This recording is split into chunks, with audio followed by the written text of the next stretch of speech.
Student আমি Samir sir আমার coaching in commerce এই ক্লাসে তোমাদের সবাইকে ওয়েলকাম জানিয়ে ক্লাস শুরু করছি। আজকের ক্লাস থাকছে কস্ট অ্যাকাউন্টিং এর উপর।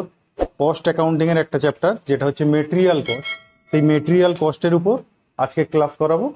মেটেরিয়াল কস্টের আমরা এর আগে ক্লাসে ফর্মুলা আলোচনা করেছি। সেই ফর্মুলা আলোচনা করার পর পরের ক্লাসগুলোয় তাতে কিছু প্রবলেম, জেনারেল লেভেলের প্রবলেম, সেইগুলো সলিউশন করে দেখিয়েছি। আজকে তার থেকে একটু অ্যাডভান্স লেভেলের একটা প্রবলেম সলিউশন করে দেখাবো।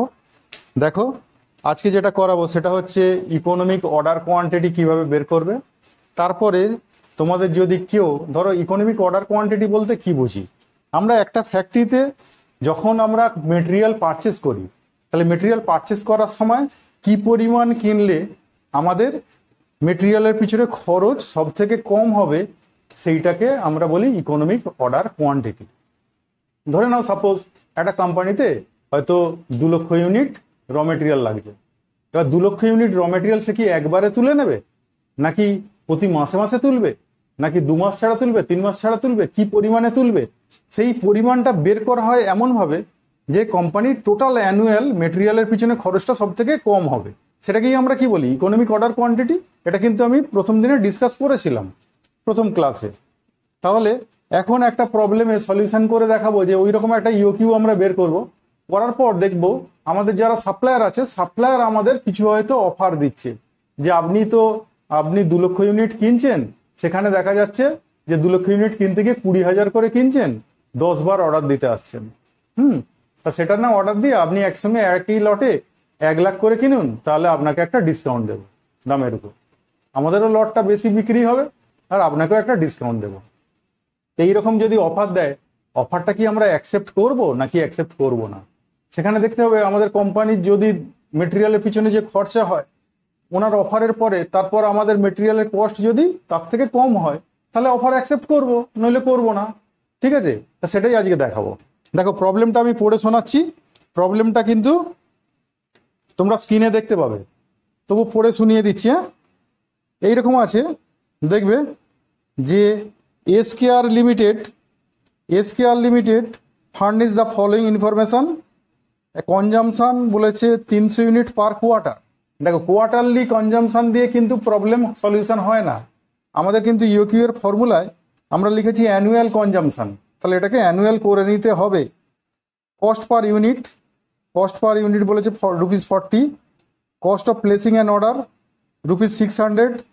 Obsolescence 15%, insurance 25%। দেখো অবসোলেন্স আর ইন্স্যুরেন্স এইগুলোকে সমস্ত প্লাস করেই বলা হয় ক্যারিং কস্ট। ইওকিউ এ সমস্ত অন্যান্য খরচগুলোকে একসাথে যোগ করেই বলা হয় ক্যারিং কস্ট।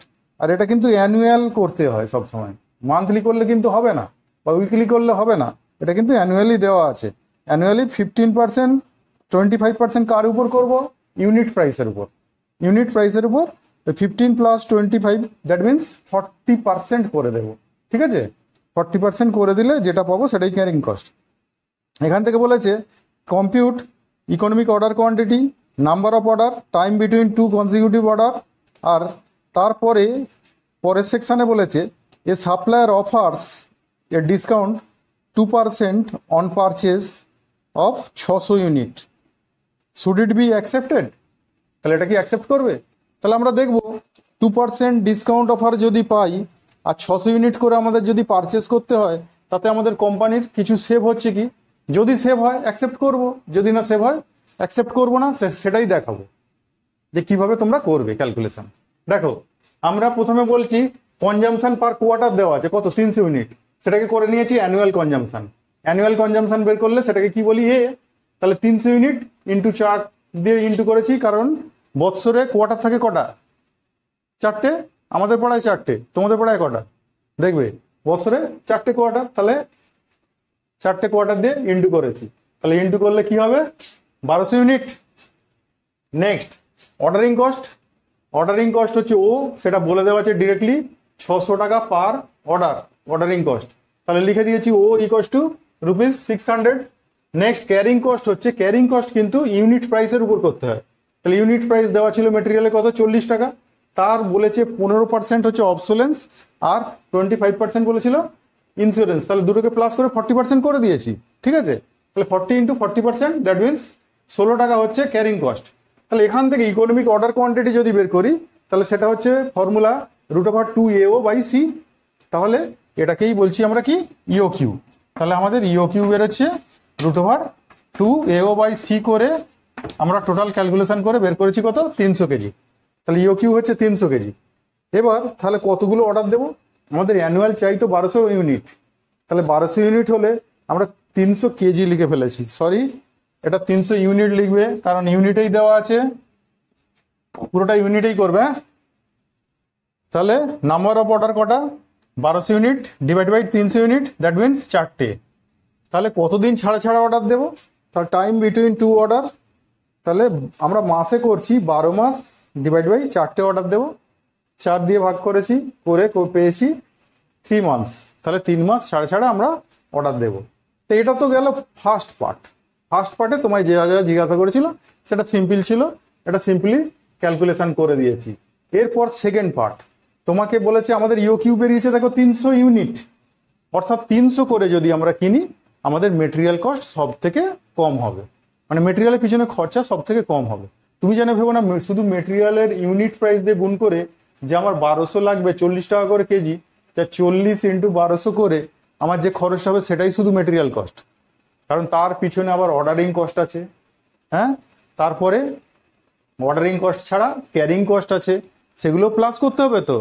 তো সেইগুলো প্লাস করে যেটা হবে সেটাই হচ্ছে মেটেরিয়াল কস্ট। সেখানে আমরা দেখব যে আমাদের ইওকিউ লেভেলে অর্ডার দিলে কত খরচ হয় আর আমাদের ডিসকাউন্ট অফারে অর্ডার দিলে কত খরচ হয়, এটা আমরা ক্যালকুলেশন করে দেখব। যদি প্রফিট হয় অ্যাকসেপ্ট করব, প্রফিট না হলে অ্যাকসেপ্ট করব না। ঠিক আছে, দেখো পরের ক্যালকুলেশন। দেখো তোমরা এরকম একটা ছক করে নেবে, এখানে করছি এই ছকটা করে নিয়ে ছকের দুটো কলম করবে, কিন্তু অ্যামাউন্টের দুটো কলম করবে, সেটা বলবে উপরটা দেখো আমি একটা সিঙ্গেল লাইন টেনেছি, এটা অর্ডার সাইজের যে কলমটাকে দুটো ভাগে ভাগ করেছি। ঠিক আছে, একটা অর্ডার সাইজ ইওকিউ লেভেল, তাহলে সেখানে পারচেস করছিলাম আমরা কত করে, 300 ইউনিট করে। আর একটা হচ্ছে যেটা ডিসকাউন্ট অফার, সেটা ওরা অফার দিয়েছিল কত, 600 কেজি করে অর্ডার দিতে হবে, তবে ওরা সেটা ডিসকাউন্ট দেবে 2%। তাহলে সেখানে অর্ডার সাইজ লিখেছি কত, 600। দেখো হ্যাঁ তাই বলেছিল তো, হ্যাঁ 600 ইউনিট।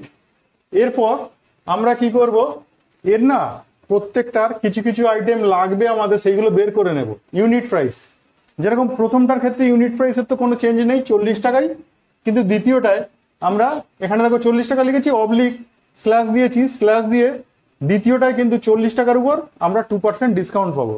তাহলে 40 টাকা থেকে মাইনাস করেছি 40 টাকা 2%, তার মানে 80 পয়সার থেকে বাদ গেলে সেখানে ইউনিট প্রাইস হবে কত, 39.2। আর নাম্বার অফ অর্ডার কত হবে, নাম্বার অফ অর্ডার কিন্তু চেঞ্জ হয়ে যাবে। এখানে 300 ইউনিট করে কিনছিলাম, আমাদের অ্যানুয়াল চাই কত, 1200 ইউনিট।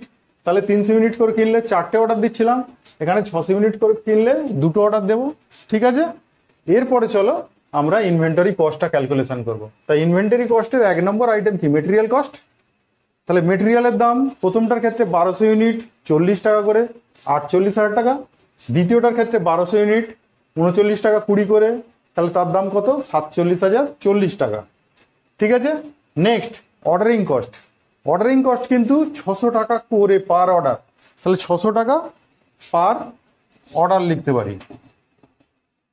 তাহলে 600 টাকা পার অর্ডার হলে আমরা এখানে অর্ডার দিয়েছি দেখো 4 পিস, তাহলে 600 টাকা করে হলে 4টে অর্ডারে কত খরচ হবে, 2400 টাকা। আর এখানে অর্ডার দিয়েছি পরেরটায় ডিসকাউন্ট অফারে অর্ডার দিয়েছি কটা, 2টো, তাহলে 2টো অর্ডার দিলে 600 টাকা করে কত খরচ হবে, 1200 টাকা। তাহলে 1200 টাকা হচ্ছে অর্ডারিং কস্ট। নেক্সট ক্যারিং কস্টটাই কিন্তু এইখানটাতেই আসল মেন ব্যাপার। ক্যারিং কস্টটা হচ্ছে আমাদের formula order size by 2 × C। তাহলে প্রথমটার ক্ষেত্রে অর্ডার সাইজ ছিল কত, 300 ইউনিট, তাহলে 300 ইউনিট বাই 2 × C বের করা ছিল 16 টাকা, তাহলে এটা করলে হচ্ছে 2400 টাকা। তাহলে এখানে ইওকিউ লেভেলে দেখবে এই দুটো খরচ কিন্তু একই হবে, প্রায় একই হবে। হ্যাঁ, তাহলে ক্যারিং কস্ট আর অর্ডারিং কস্ট ইকুয়াল, এখানে 2400, এটাও 2400ই বেরিয়েছে। কিন্তু এখানে দেখো ডিসকাউন্ট অফারে আমাদের অর্ডার সাইজ কিন্তু আলাদা, ডিসকাউন্ট অফারে অর্ডার সাইজ কত, 600 ইউনিট, তাহলে এখানে ফর্মুলা লিখবো 600/2, কিন্তু এখানে ক্যারিং কস্টের সিটা বের করা নেই, তাহলে এখানে একেবারে সরাসরি বের করো না, ইউনিট প্রাইস তো চেঞ্জ হয়ে গেছে, তাহলে ইউনিট প্রাইস চেঞ্জ হয়ে গেলে সেই ইউনিট প্রাইসের উপর 40%, তাহলে 39.2 এর উপর 40%। তাহলে এটা করলে টোটাল ক্যালকুলেশন করে আসছে আমার 4704 টাকা। দেখলে এখানটা খরচ হয়তো কমলো, কিন্তু এখানে ক্যারিং কস্টটা কত বেড়ে গেল, ঠিক আছে না? তাহলে সেই খরচটা আমাদের টোটাল অনেকটা বেড়ে গেল। তোমরা বলবে ক্যারিং কস্ট মানে তো যাতায়াত খরচ, তাহলে যাতায়াত খরচ হলে আমাদের কোনো কিছু মাল বয়ে আনতে গিয়ে যে খরচ হয় সেটাই ক্যারিং কস্ট। সেখানে আমরা দুবার অর্ডার দিয়েছি, তাহলে ক্যারিং কস্ট তো কম হবে। ক্যারিং কস্ট মানে কিন্তু শুধুমাত্র পরিবহনের খরচটা না, সেখানে দেখো অবসোলেন্স কস্ট, ইন্স্যুরেন্স, সমস্ত কিছু ধরা আছে, ঠিক আছে না? যদি ইন্টারেস্ট থাকতো ইন্টারেস্টও ধরা থাকতো। তুমি ধরো একটা মেটেরিয়াল যখন কিনছো, মেটেরিয়ালের পিছনে তোমার যদি 48,000 টাকা খরচ হয় মেবি, ওটা যদি তুমি ব্যাংক থেকে লোন নিয়ে তুমি কেনো, তাহলে ব্যাংকে সুদ দিতে হবে তো। আর তুমি যদি ওই রকম অ্যাট এ টাইমে একবারে কিনে আনো, তাহলে তোমাকে 48,000 টাকার উপর সুদ দিতে হবে। আর তুমি 4বার কিনলে 12,000 টাকার করে মেটেরিয়াল কিনছো, তাহলে তুমি 12,000 করে মেটেরিয়াল কিনলে, 12,000 টাকার করে মেটেরিয়াল কিনলে প্রথম 12,000-এর উপর সারা বছর সুদ দেবে, দ্বিতীয় 12,000-এর উপর সেখানে দেখা যাবে 9 মাসের সুদ দেবে, তৃতীয় 12,000-এর উপর সেখানে দেখা যাবে যে 6 মাসের সুদ দিচ্ছ। এইভাবে আস্তে আস্তে কমতে থাকবে। কিন্তু তুমি অ্যাট এ টাইমে একবারেই যদি বছরের শুরুতে 48,000 টাকার মাল কিনে নাও, ওই 48,000 টাকার উপর সারা বছর সুদ দিতে হবে তো। সেই জন্য ক্যারিং কস্টটা এইখানে কিন্তু বেশি হয়ে যায়, যেহেতু আমরা অ্যাট এ টাইম ইনভেস্ট করছি পয়সাটা, ঠিক আছে না? সরি। তাহলে এখানে ক্যারিং কস্টটা কিন্তু তোমরা যখন ক্যালকুলেশন করবে order size by 2 into unit price into percentage, আর যদি সি বের করা থাকে সরাসরি সি বসিয়ে দেবে, ঠিক আছে? তাহলে ক্যারিং কস্টটা দেখলে অনেকটা বেড়ে গেল এখানে। এবার যদি আমরা মেটেরিয়াল কস্ট, অর্ডারিং কস্ট আর ক্যারিং কস্ট তিনটে প্লাস করি, এখানে পাচ্ছি 52,800 আর এখানে পাচ্ছি 944 টাকা।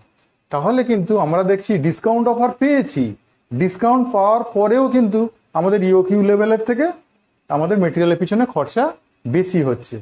তাহলে এখানে আমরা একটু স্টেটমেন্ট লিখে দেব যে since the inventory cost at discount offer is higher than the EOQ level, therefore we should reject the offer. ঠিক আছে? এখানে ছোট জায়গা ছিল, ভালো করে লিখতে পারিনি, তোমরা কিন্তু ভালো করে লিখে নেবে। এরকম লিখবে since the inventory cost at discount offer is higher than the EOQ level. তাহলে ইউকিউ লেভেলের থেকে হায়ার, তাহলে ইউকিউ লেভেলের থেকে যদি হায়ার হয়, তাহলে হায়ার হলে আমরা কি করব? তাহলে আমরা অফারটাকে রিজেক্ট করব। Therefore we should reject the offer. ঠিক আছে? এটা নিচে স্টেটমেন্টটা জাস্ট লিখে দেবে, তাহলে বোঝা গেল। তাহলে এইভাবে তোমরা ইনভেন্টরি কস্ট টোটাল বের করতে পারো। ঠিক আছে? ইনভেন্টরি কস্ট বের করলে তুমি দেখবে যে কোনো লেভেলে তুমি যদি এই 1200 ইউনিটকে অন্য অন্য লেভেলে কিনতে, তোমার কিন্তু সব থেকে, যদি ডিসকাউন্ট অফারে কিছু না থাকতো, দেখতে ইওকিউ লেভেলের খরচটাই কিন্তু সব থেকে কম হবে। তুমি 1200 ইউনিট একবার অর্ডার দেবে, দিয়ে দেখবে 1200 ইউনিট করে কিনলে এই 3 রকম কস্ট, যে 3 রকম ফর্মুলা আছে, সেই ফর্মুলায় তোমরা বসিয়ে দিয়ে টোটাল কস্ট যখন বের করবে, দেখবে ইওকিউ লেভেলের কস্টটাই হচ্ছে সব থেকে কম হচ্ছে। সেইভাবেই ফর্মুলাটা করা আছে যে আমরা ইওকিউ লেভেল এমন একটা লেভেলে বেরোয় যে যেখানে হচ্ছে ভারসাম্যের বিন্দু বলা হয়, তো ওটা ভারসাম্যের বিন্দুতে আমরা দেখবো কি আমাদের কস্ট সব থেকে কম হয়, লোয়েস্ট হয়। তো ওটা ভারসাম্যের বিন্দুতে কিন্তু বের করা আছে। ইওকিউ লেভেলটা মানে হচ্ছে ভারসাম্যের বিন্দু, যেখানে হচ্ছে মেটেরিয়াল আমরা পারচেস করছি, ভারসাম্য কাদের মধ্যে করছি? এই অর্ডারিং কস্ট আর ক্যারিং কস্টের মধ্যে। মেটেরিয়াল প্রাইস তো আলটিমেটলি একই থাকে, এখানে ডিসকাউন্ট অফার ছিল বলে এখানটা কমেছে, নইলে এখানে তো একই থাকতো। যে কোনো কোয়ান্টিটিতেই অর্ডার দিই আমাদের মেটেরিয়ালের খরচ কিন্তু একই থাকবে, হ্যাঁ, যদি ডিসকাউন্ট অফার না থাকে। কিন্তু চেঞ্জ হয় কোনটা? অর্ডার সাইজ চেঞ্জ হলেই অর্ডারিং কস্ট চেঞ্জ হবে, ক্যারিং কস্ট চেঞ্জ হবে। তো এই দুটোর ব্যালেন্স যেখানটা হয় সেইখানটাতেই আমরা কি করি? আমরা বলি সেইখানটাকেই বলি ইওকিউ। তার ব্যালেন্সটা কোথায় হয়? যেখানে ওই দুটোর কস্টের যোগফলটা সব থেকে কম। তা সেটা কোন বিন্দুতে হয়? ভারসাম্য বিন্দুতে। ইকোনমিক্সে দেখবে এরকম আলোচনা করা হয়েছে ইকুইলিব্রিয়াম পয়েন্ট, হ্যাঁ, বা কোনো কোনো ক্ষেত্রে মার্কেট রেট যখন বের করা হয়, দেখবে বাজার দাম বের করার সময় চাহিদা আর যোগান দুটো রেখা পরস্পরকে একটা বিন্দুতে কাট করে, সেই বিন্দুতে আমরা কি বলি? মার্কেট প্রাইস ঠিক হয় পারফেক্ট কম্পিটিটিভ মার্কেটে। তা সেই রকম এখানেও তাই, এখানেও হচ্ছে অর্ডারিং কস্ট আর ক্যারিং কস্ট এই দুটোর ভারসাম্য বিন্দু হচ্ছে কিন্তু ইওকিউ লেভেলে। ওই ইওকিউ লেভেলটাই হচ্ছে আমাদের সব থেকে খরচ কম হয়, সেটাই এইভাবে বের করা হয়। ঠিক আছে? আর এরকম স্টেটমেন্ট লিখে দেবে। অফার টফার পেলে সেখানে দেখবে অফারে আমাদের লাভ হচ্ছে কি, যদি লাভ হয় অফারটা অ্যাকসেপ্ট করবো, আর যদি লাভ না হয় সেখানে খরচা যদি বেড়ে যায় অফার রিজেক্ট করব। এই হচ্ছে এই অঙ্কের ব্যাপার। ঠিক আছে, তাহলে বোঝা গেল। আজকের ক্লাস এই পর্যন্ত। যদি ভালো লাগে অবশ্যই কমেন্ট করে জানিও।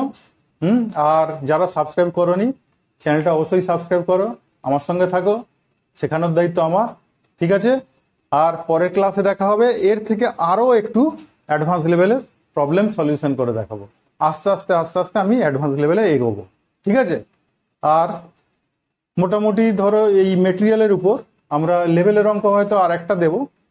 তার মধ্যে যদি তোমাদের মনে হয় যে লেভেলের অঙ্ক আমাদের আরও একটু দেওয়া উচিত বা আরও একটু ক্লাস দিলে ভালো হয়, তাহলে কমেন্ট করে জানিও, আমি আরও ক্লাস রাখবো। এরপরে কিন্তু আমি আর একটা ক্লাস দেওয়ার পর এবার স্টোর লেজারে যাব। মেটেরিয়ালের সেকেন্ড পার্ট যেটা আছে স্টোর লেজার বানানো কীভাবে হয় ওই ক্লাস 2-1টা দেবো, দিয়ে মেটেরিয়ালের ক্লাস শেষ করব। ঠিক আছে, তাহলে এইটুকুই, টাটা, পরের ক্লাসে দেখা হবে।